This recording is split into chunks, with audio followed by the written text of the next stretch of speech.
Bonjour tout le monde. Comment sont apparues les fortifications contemporaines?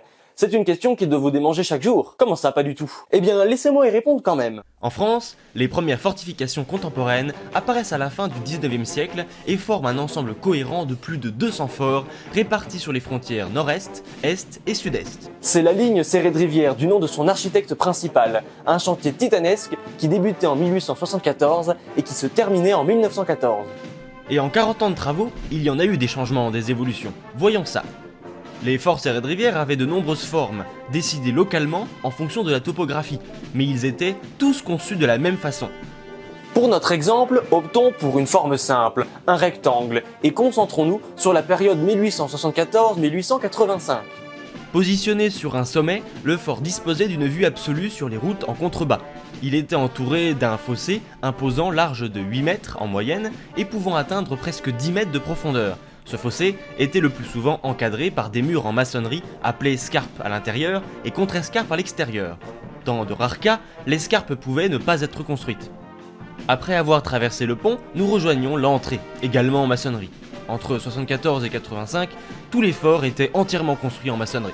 Cette entrée pouvait être en retrait de l'escarpe et ainsi agrandir la largeur du fossé.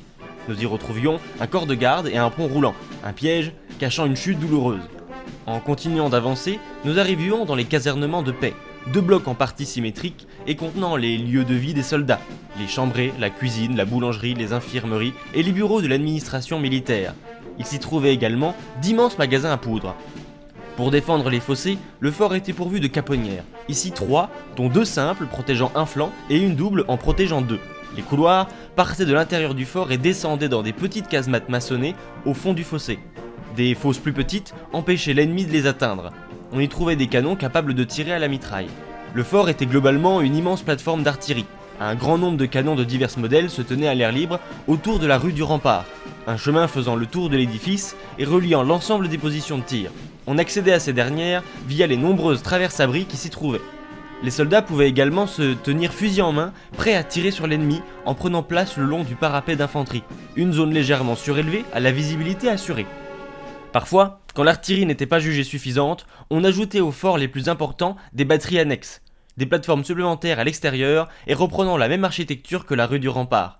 Elles aussi étaient pourvues d'un parapet d'infanterie, défendant souvent le fort en amont de celui-ci. Mais en 1885, cette façon de construire devenait subitement obsolète. Et oui, gros cliffhanger.